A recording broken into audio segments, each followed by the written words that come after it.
네, 감사합니다. 다 함께 말씀 찾으시겠습니다. 오늘 우리에게 주시는 말씀은 사도행전 7장 54절에서 8장 3절까지 말씀입니다. 사도행전 7장 54절에서 8장 3절까지 말씀입니다.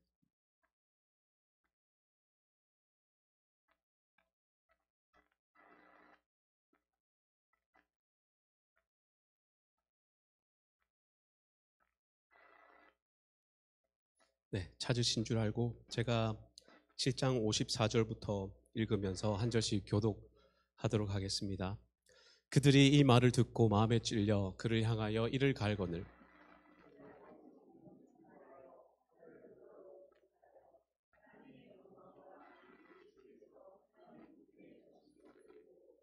말하되 보라 하늘이 열리고 인자가 하나님 우편에 서신 것을 보노라 한데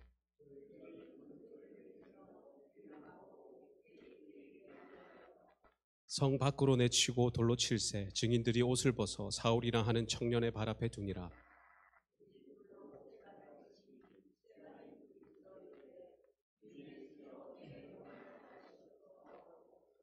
무릎을 꿇고 크게 불러 이르되 주여 이 죄를 그들에게 돌리지 마옵소서. 이 말을 하고 자니라.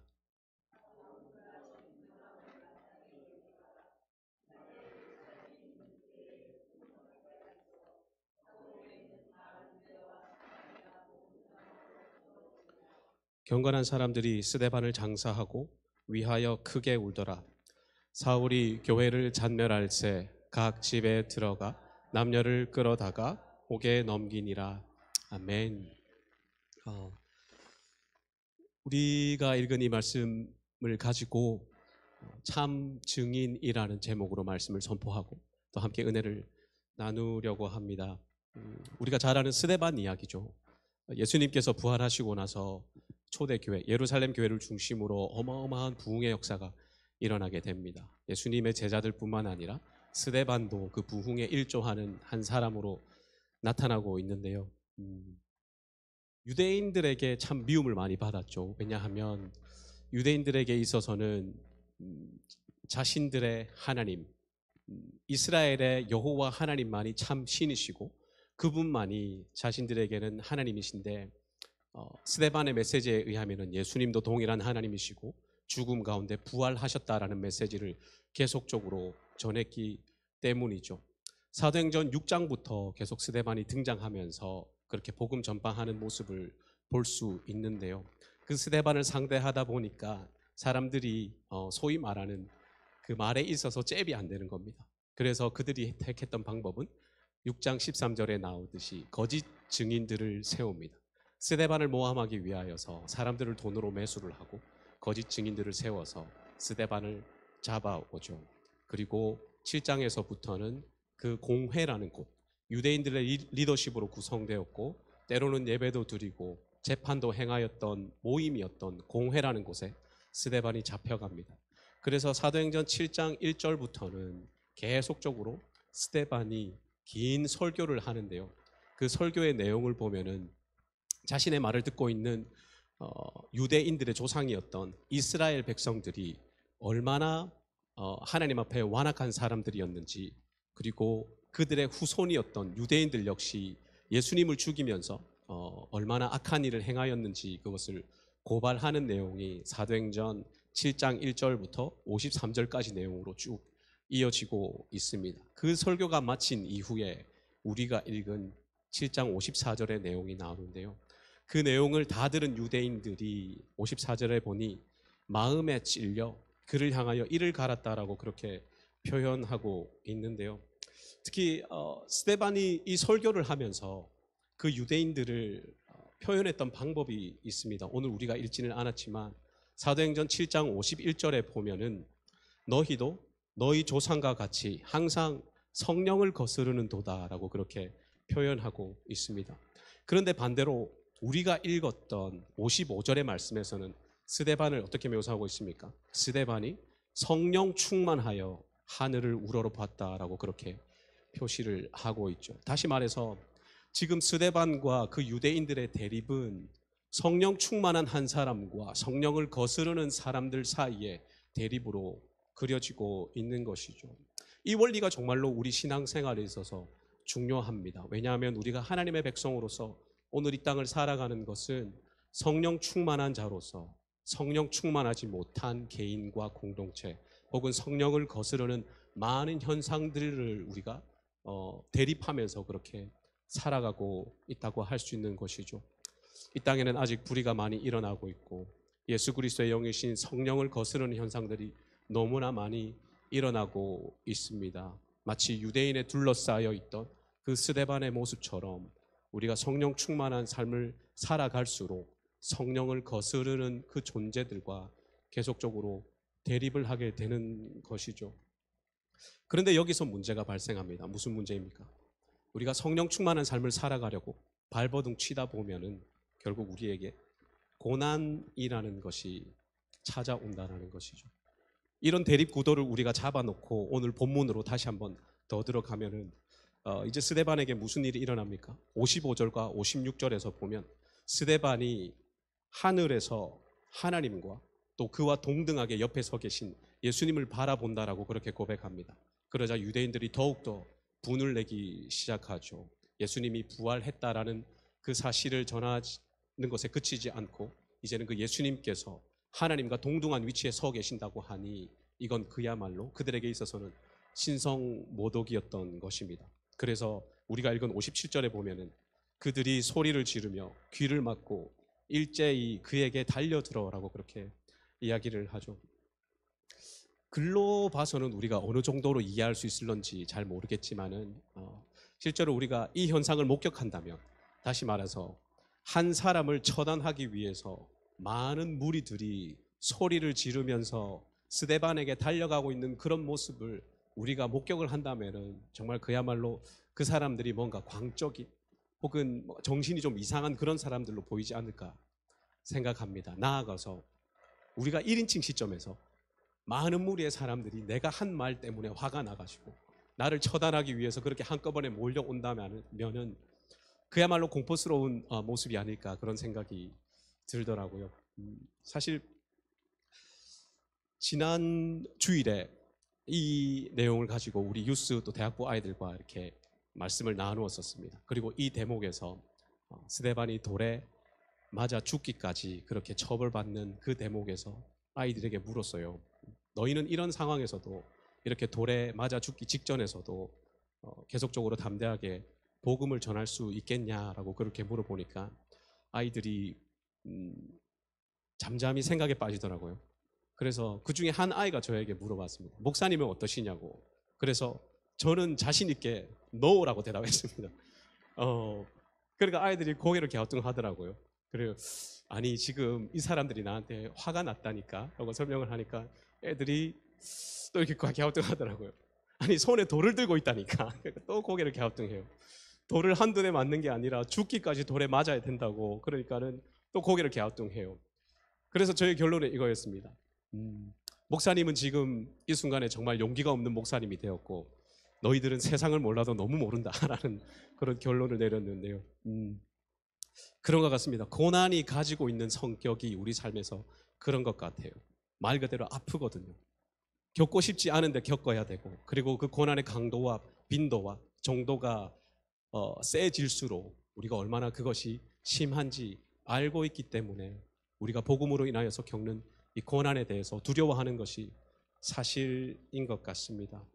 스데반이 이렇게 성령을 거스르는 자들에 둘러싸여서 고난을 받듯이 우리 또한 주님을 믿는 자로서 내가 가진 이 신앙 때문에 받아야 하는 고난들이 참 많이 있죠. 물론 우리가 이 미국 땅을 살아가면서 내가 예수님을 믿는다는 이유로 누군가에게 잡혀가서 이렇게 큰 극심한 고통을 당해야 되는 경우는 거의 없겠죠. 그런데 스데반의 죽음이 상징하듯이, 다시 말해서 상징하듯이 우리가 하나님의 백성으로서의 이 걸음을 이어가기 위하여서 많은 분들이 다양한 것들을 극복해야 하면서 살아가야 한다는 것을 잘 알고 있습니다.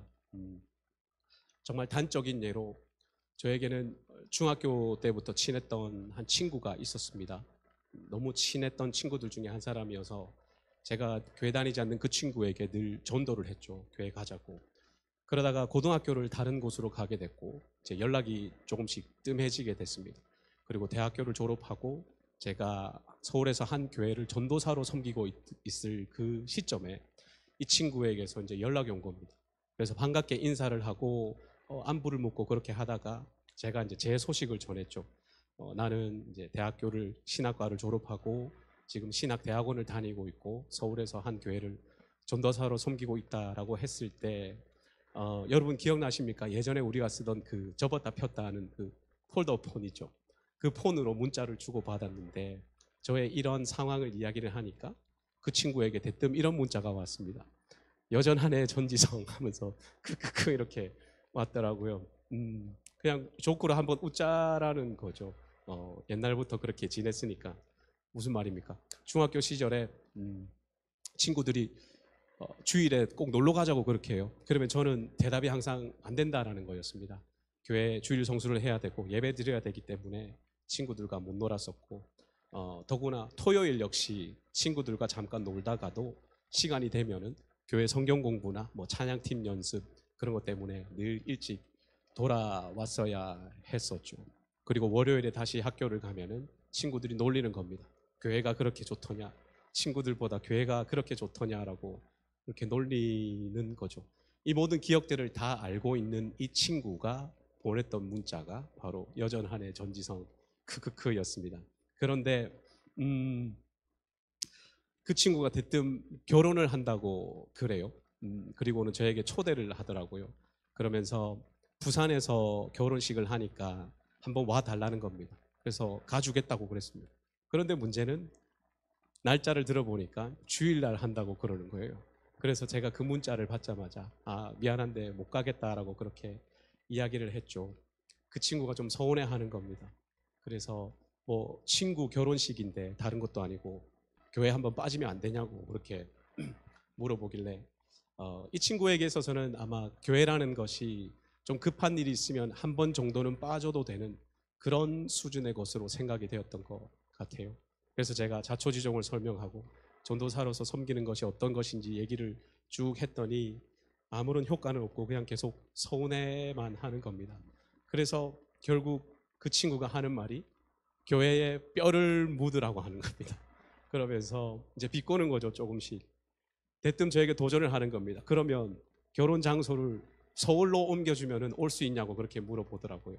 그래서 제가 서울이든 대전이든 대구든 부산이든 주일은 내가 정말 못 간다라고 그렇게 얘기를 했습니다. 그래서 그 친구가 너무 서운해하는 거예요. 그러다가 한참 뒤에 온 문자가 교회 때문에 바쁜 사람 부담 줘서 미안하다라고 그렇게 문자가 왔길래 제가 아무 말도 못하고 있으니까 그때 다시 한 번 더 왔던 문자가 바로 저 문자입니다. 여전하네 전지성 하면서 점점점이 붙어 있더라고요. 처음에는 크크크였는데 처음에 보냈던 여전하네 전지성은 뭔가 웃음이 가득한 농담 조의 문자였는데 두 번째로 온 저 문자는 언중주골이라고 하죠. 정말 그야말로 뼈가 담긴 말이었습니다.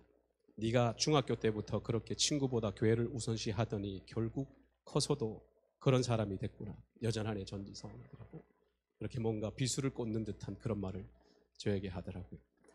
교회를 다니지 않는 제3자가 이 상황을 본다면은 아마 전지성 그 시절의 전도사는 자신이 가진 신앙과 교회 생활 때문에 소중했던 친구를 하나 잃었다라고 이렇게 판단할 수 있을 것입니다. 여러분, 우리에게는 예수님이 최고죠. 복음이 최고고 우리가 섬기는 이 교회 공동체를 최우선 순위로 두는 것이 어떤 면에서는 그렇게 어렵지 않은 것 같습니다. 당연한 것이죠. 그러나 주님을 알지 못하는 분들에게는 우리가 가진 이 예수 신앙이 혹은 주일 성수를 하는 것들이 그저 한 번의 만납이나 한 번의 행사에 참석하기 힘들 때 그저 한 번쯤 내밀 수 있는 핑곗거리 정도로 그렇게 생각하게 되는 경우가 많이 있는 것이죠. 실제로 우리가 신앙을 고백하면서 본의 아니게 겪게 되는 어려움이 삶 가운데 참 많이 있습니다. 방금 저의 이 이야기는 정말 소극적인 이야기고요. 많은 성도님들이 다양한 종류의 어려움을 겪어가면서 그렇게 살아가고 있습니다. 저의 경우처럼 교회와 복음 때문에 친구와 멀어지거나 혹은 요즘 같은 경우는 누구를 대면하든 내가 예수 신앙을 가졌다는 그 이유 하나만으로 첫인상 점수를 깎아먹고 들어가게 되는 경우가 빈번히 있는 것이죠. 예수님의 길을 따르는 이 길이, 그리고 이 고난이 정말로 의미가 있는 이유는 오늘 우리가 읽은 이 말씀 제목처럼 우리가 주님의 참 증인으로 살아가고 있다는 것이기 때문입니다. 주님께서 우리를 통하여서 일을 하고 계신다는 것을 보여준다는 것이죠. 실제로 오늘 우리가 읽은 말씀은 하나님께서 스데반의 고난을 계기로 그분의 큰 계획을 이루어가고 계신다는 것을 보여주고 있는데요. 스데반의 박해를 시발점으로 해서 예루살렘 교회에 엄청난 박해가 일어나게 됩니다. 그 현상이 우리가 읽었던 사도행전 8장 1절에 나오고 있는데요. 우리 8장 1절을 다 함께 한번 읽어보겠습니다. 그날에 예루살렘에 있는 교회에 큰 박해가 있어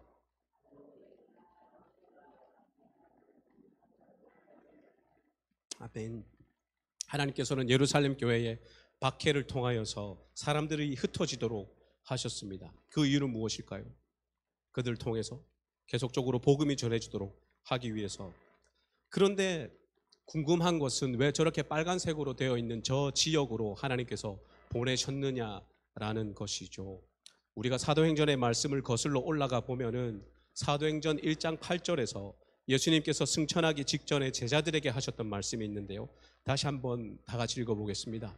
오직 성령이 너희에게 임하시면 너희가 권능을 받고 예루살렘과 온 유대와 사마리아와 땅끝까지 이르러 내 증인이 되리라. 아멘. 주님께서 이렇게 말씀하셨습니다. 예루살렘과 온 유대와 사마리아는 하나님이 정해놓으셨던 그 장소였습니다. 그리고 예루살렘의 고통과 스데반의 고난과 그 죽음을 통하여서 사람들이 하나님이 정하셨던 그 지역으로 정확하게 흩어지도록 그분의 계획을 이루어가고 계셨던 것이죠. 그 당시 예루살렘의 교회의 입장에서는 자신들이 겪는 그 고난이 정말로 받아들이기 힘들 정도로 어려운 시간이었을 것입니다. 말 그대로 복음으로 인한 고난을 그들이 감내해야 했던 것이죠. 그러나 그 모든 것들은 하나님의 뜻을 이루는 중요한 도구로 작용하고 있었다는 것을 우리가 볼 수 있습니다.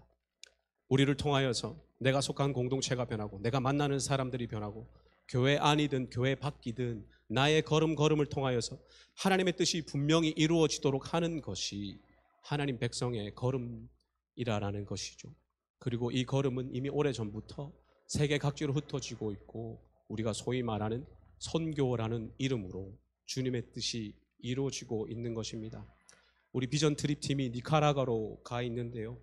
그 걸음 역시 많은 것들을 심지어 고난이라 부를 수 있는 그 어떤 것을 감당해냄과 동시에 하나님의 뜻을 온전히 이루어가는 걸음이 될 줄로 우리가 믿고 그들을 위해서 중보하고 있는 것이죠. 여러분, 오늘 말씀을 준비하면서 함께 묵상했던 말씀이 하나 있는데 다 함께 베드로전서 2장 20절과 21절을 읽어보겠습니다. 선을 행함으로 고난을 받고 참으면 이는 하나님 앞에 아름다우니라. 이를 위하여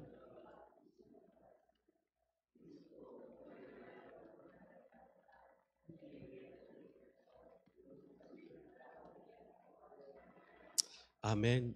여러분, 고난이라는 말과 아름답다라는 말은 결코 양립할 수 없는 말입니다. 모순되는 말이죠. 그러나 하나님 앞에서는 이 두 단어가 고스란히 그분 앞에 올려지게 됩니다. 하나님께서 저와 여러분의 고난을 귀하고 아름답게 여겨주신다고 합니다. 이를 위하여서 우리를 부르셨고 이를 통하여서 하나님의 뜻을 이루어가 주신다는 것이죠. 그리고 예수 그리스도께서 우리를 위하여서 그러한 고난을 먼저 당하셨고 우리로 하여금 그분의 그 자취를 따라오도록 하나님께서 하셨다는 것이죠. 당장에는 내 삶에 이런 고난들이 다람쥐 쳇바퀴 도는 것처럼 끊임없어 보이고 너무나 초라해 보이고 너무 흔해 빠진 그런 것처럼 보일 수 있지만은 그러나 이 모든 것들이 매일의 삶 속에서 하나님의 선하신 뜻을 이루어 갈 것이고 하나님께서 우리의 이 어려운 시간들을 어떻게 들어 사용하여 주실지 우리가 소망하고 기대하면서 함께 이 시간을 지내고 있는 것이죠.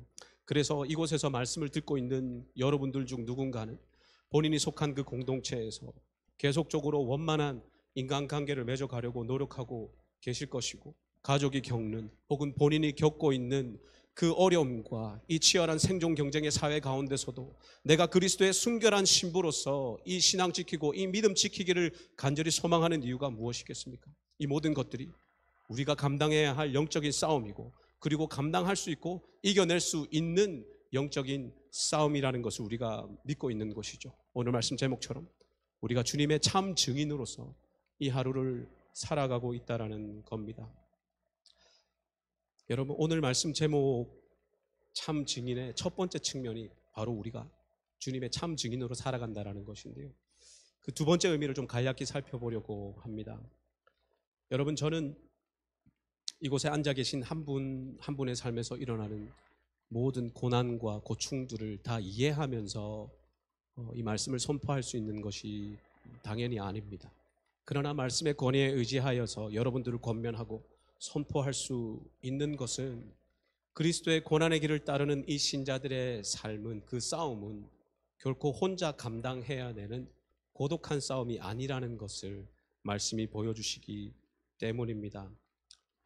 우리가 주님의 참 증인으로 설 수 있다는 말씀을 드렸는데요, 오늘 이 말씀에서 그보다 더욱 중요하게 우리가 바라보아야 하는 것은 바로 주님께서 우리의 참 증인이 되어 주신다라는 것입니다. 복음을 전하면서 죽을 위기 앞에 있는 이 스데반에게 무엇보다도 소망이 되고 희망이 되었던 것은 그가 눈을 들어서 하늘을 보았을 때 성부 하나님과 예수님께서 그 환상 가운데 나타나 주셨다는 것입니다. 우리 다시 한번 55절과 56절을 함께 읽어보겠습니다. 스데반이 성령 충만하여 하늘을 우러러 주목하여 하나님의 영광과 및 예수께서 하나님 우편에 서신 것을 보고 말하되, 보라, 하늘이 열리고 인자가 하나님 우편에 서신 것을 보노라. 아멘.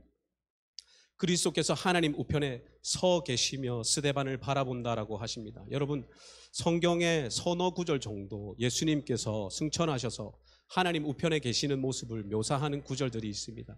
그런 구절들은 전부 다 그리스도께서 보좌 우편에 앉아 계신다고 그렇게 말합니다. 그런데 우리가 읽은 이 사도행전은 유독 그리스도께서 서 계신다고 표현을 하죠. 오늘 이 설교의 막바지로 가면서 이 본문에 담겨진 하나님의 의도를 우리가 다시 한 번 더 깊게 묵상했으면 좋겠는데요, 성부 하나님과 예수님께서는 그 당시에 정말 잘 알려진 문학적인 패턴을 이용해서 스데반의 환상 가운데 나타나십니다. 뭡니까? 문학적인 패턴이요. 한 권위자가 보좌에 앉아 있고 그 우편에 서 있는 한 인물을 그리는 것은 그 당시에 전형적으로 재판장을 묘사하던 문학 기법입니다. 다시 말해서 보좌에 앉아 계신 성부 하나님이 재판관이 되어주시고 그 옆에 서 계신 예수 그리스도는 변호인 혹은 증인으로서 그려지고 있는 것이죠. 다시 말해서 예수님은 지금 유대 공회에 의해서 억울하게 모함받고 피고인이 되어 있는 스데반을 변호하기 위하여서, 스데반의 참 증인이 되어주시기 위하여서 그의 환상 가운데 나타나 주시는 것이죠. 이것은 유대인들의 모습과는 너무 대조적인 모습입니다. 우리가 말씀 초반부에 살펴봤듯이 유대인들이 스데반을 모함하기 위해서 무엇을 했습니까? 돈을 주고 거짓 증인들을 사서 그를 둘러쌌습니다. 거짓 증인들에 둘러싸있는 그리스도의 참 증인이었던 스데반에게 이제는 그 자신이 변호사가 되어주시고 그 자신이 참 증인이 되어주시기 위하여서 그리스도께서 직접 나신 것이죠. 그리고 이 거짓 증인과 참 증인 사이에서 누가 옳고 그른지 분명하게 그 진실이 드러날 참이었습니다. 예수님은 이미 저와 여러분을 위하여서 이 억울한 재판을 감당하셔야 하셨습니다. 빌라도의 법정에서 수천 명의 혹은 수만 명의 유대인들이 예수를 십자가에 못 박으십시오라는 그 외침 가운데 억울하게 사형 선고를 당하시고 십자가 죽음을 당하셨죠. 그러나 그 놀라운 부활의 영광을 통하여서 예수님께서는 이 땅의 재판과 이 땅의 판결이 얼마나 어리석고 미련하며 무능하고 무기력한 것인지 스스로 증명해 보이셨습니다. 그렇게 증명해 보이신 예수님께서 이제 하늘의 법정에서, 천상의 법정에서 직접 나서셔서 참 증인 스데반을 위하여서 변호해 주고 계시는 것이죠. 우리가 잘 아는 말씀인데요, 누가복음 12장 8절에서 예수님께서 말씀하시듯이 누구든지 사람 앞에서 나를 시인하면 인자도 하나님의 사자들 앞에서 즉 천상에서 그를 시인하리라, 그를 증명해 주리라라는 주님의 그 약속을 최초의 순교자 스데반이 몸소 체험하고 있는 것이죠. 스데반에게 나타났던 그 동일한 부활의 주님께서 오늘 저와 여러분의 이 고난의 삶과 이 영적인 싸움 가운데도 증인이 되어 주십니다. 내가 겪는 혹은 우리 가족이 겪는 여러 가지 어려움과 고난 중에도 내가 아는 성경의 방법과 바른 방법들을 이용해서 하나님 앞에 신실하게 살아가려는 내 인생의 이 모양새를 향하여서 거짓 증인들로 가득한 이 세상의 판결은 너무나 어리석고 미련하다라고 이야기할 수도 있겠지만은, 그러나 그리스도께서 우리의 변호인이 되어주시고 그리스도께서 우리의 참 증인이 되어주시는 천상의 법정에서는 그래 나의 백성 네가 가는 그 길이 분명히 옳다라고 그렇게 판결해 주시는 것이죠. 세상의 가치관에서 본다면 스데반은 실패한 사람입니다. 복음을 전하다가 죽었기 때문이죠. 스데반이 실패했기 때문에 그를 변호하던 예수님 역시 실패한 변호인이고 실패한 증인이다라고 이 세상은 말을 하겠죠. 그러나 우리가 읽은 이 이야기는 스데반의 죽음으로 마무리되는 것이 아니라 장차 위대한 전도자라고 불릴 사도 바울의 그 위대한 등장으로 새로운 시작을 알리고 있다라는 것을 우리가 알 수 있습니다. 여러분, 사도 바울이 빌립보서 말씀을 통하여서 우리에게 고백하고 있는 것이 있는데요, 사도 바울의 감사 제목이 빌립보서 1장 12절과 18절에 나옵니다. 형제들아, 내가 당한 일이 도리어 복음 전파에 진전이 된 줄을 너희가 알기를 원하노라. 그러면 무엇이냐? 거칠애로 하나 참으로 하나 무슨 방도로 하든지 전파되는 것은 그리스도니 이로써 나는 기뻐하고 또한 기뻐하리라. 아멘. 자신의 매임과 그 고난을 통하여서 그리스도의 복음이 점점 더 전파되는 것이 사도 바울의 감사 제목이었다는 것이죠. 바울은 원래 사울이라는 이름을 사용하던 시절, 즉 오늘 본문 8장 1절에서 말씀하듯이 스데반의 죽임을 마땅히 여기던 사람이었습니다. 그리고 8장 3절에서도 볼 수 있듯이 그리스도인들을 핍박하며 그 남녀를 끌어다가 잡아서 옥에 넘기던 바로 그 사람입니다. 그러나 그랬던 그가 스데반의 고난으로 인하여서 복음이 전파되듯이 이제 자신의 감옥 생활을 통하여서 그리스도의 복음이 전파되는 것에 감사하고 있습니다. 여러분, 예수님이 옳다고 증언해 주시는 길이라면, 그분이 변호해 주시는 그 길이라면 우리는 분명히 이 믿음의 걸음을 담대히 걸어갈 수 있음을 믿습니다. 우리가 믿는 예수 그리스도께서 오늘 말씀 제목처럼 우리의 참 증인이 되어주신다는 것이죠. 우리가 아까 보았듯이 사도행전 1장 8절에서 땅끝까지 이르러 내 증인이 되리라 말씀하셨던 그 주님께서 주님의 참 증인으로 살아가고 싶은 우리의 걸음걸음마다 함께 하시면서 내가 너희의 참 증인이 되어주겠다라고 말씀하십니다. 그런 주님의 음성에 귀 기울이면서 오늘도 이 믿음의 걸음을 담대히 이어나가는 우리가 될 수 있기를 소원합니다. 말씀을 정리하려고 하는데요, 우리는 계속해서 이 하나님 백성으로서의 걸음을 이어갈 것입니다. 복음의 삶을 살기 위하여서 때로는 관계도 깨어져야 할 때가 있고, 혹은 하나님의 뜻을 위하여서 내 자아를 끝도 없이 죽여야 하는 경우가 있을 것입니다. 그렇게 싸우면서 영적인 전쟁을 치르는 그 삶 속에서도 우리의 참 증인 되신 주님의 사랑과 위로와 그분의 권능과 권세와 능력 의지하여서 이 믿음의 걸음을 담대히 걸어나갈 수 있는 우리 모두가 될 수 있기를 간절히 소망합니다. 우리 다 함께 찬양하기를 원하는데요, 보리라라는 찬양입니다. 주님께서 허락하신 이 귀한 믿음의 사명을 생각하면서 우리가 걷는 이 걸음이 분명히 의미가 있고 하나님 앞에 참 열매로 올려질 것을 고백하는 마음으로 우리 찬양 주님 앞에 올리겠습니다.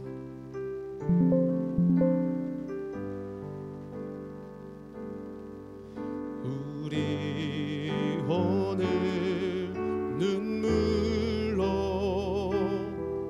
한 알의 씨앗을 심는다. 꿈꿀 수 없어 무너진 가슴에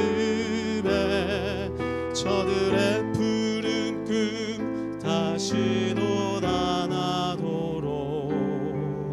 우리 함께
이제부터 한 번 더 찬양합니다. 우리 오늘 눈물로, 우리 오늘 눈물로 하늘의 씨앗을 심는다. 꿈꿀 수 없어 무너진 가슴에 저들의 푸른 꿈 다시 돌아나도록 우리 함께 땀 흘려 소망의 길을 만든다. 내 길로 가는 길을 찾지 못했던 저들 노래하며 달려갈 길, 그날에 우리 보리라. 새벽 이슬 같은 저들 일어나 뜨거운 가슴 사랑의 손으로 이 땅 치유하며 행진할 때 오래 황폐하였던 이 땅 어디서나 순결한 꽃들 피어나고 푸른 위에 나무가 가득한 세상, 우리 함께 믿음으로 고백하며 오래 황폐하였던 이 땅 어디서나 순결한 꽃들 피어나고 푸른 위에 나무가 가득한 세상, 우리 함께 보리라. 매일 이 시간 말씀을 생각하면서 다 함께 소리내어 기도하기를 바랍니다. 주님께서 옳다고 증언해 주시는 이 믿음의 길을 우리가 담대히 걸어가기를 간절히 소망합니다. 고난이 힘들지만 복음으로 인하여서 내가 가진 신앙으로 인하여서 감당해야 할 많은 것들이 때로는 너무나도 버겁고 내 삶의 힘겨움으로 다가온다 할지라도 여호와의 영광이 나의 삶을 통하여서 선포되며 나의 이 시간을 통하여서 주님의 일이 이루어진다면, 주님이 옳다고 증언해 주시는 그 길이라면 내가 믿음으로 담대히 걸어갈 수 있도록 그렇게 다짐하며 나가기를 소망합나니 주님께서 함께하여 주시옵소서. 나의 삶과 우리 가정의 삶과 우리 교회의 모든 일들을 주께서 주관하여 주시옵소서. 우리 삶 가운데 참 증인되어 주시옵소서. 다 함께 말씀을 생각함으로 기도함으로 나아가길 원합니다. 기도하겠습니다. 살아계신 하나님 아버지 감사합니다. 오늘 주님의 은혜와 사랑을 생각함으로 여호와의 영광이 우리 삶 가운데 드러나기를 소망하는 마음으로 기도합니다. 하나님 아버지 고난이 어렵다 힘든 가운데 있다 할지라도 하나님 그 시간을 버티는 주님의 그 mercy 일을 이루어가게 부족함이 없도록 하나님 내 삶을 시간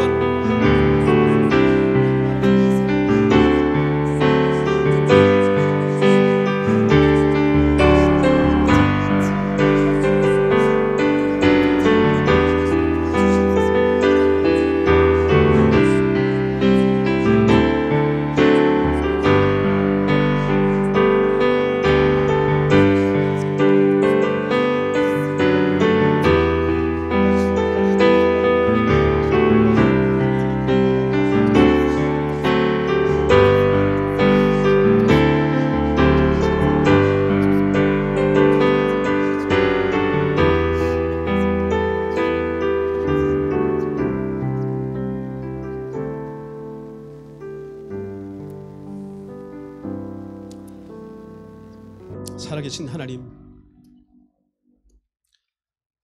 그 죽음의 위기 앞에서도 담대하게 주님의 살아계심과 부활의 영광과 그리스도의 주 되심을 선포하였던 그 스데반의 담대함이 내 마음 가운데도 있기를 감히 소망해 봅니다. 주님, 자신의 매임과 고난을 통하여서 그리스도의 복음이 점점 전파되는 것이 감사 제목이었던 그 바울의 결단과 그 믿음이 내 삶 가운데 있기를 간절히 소망합니다.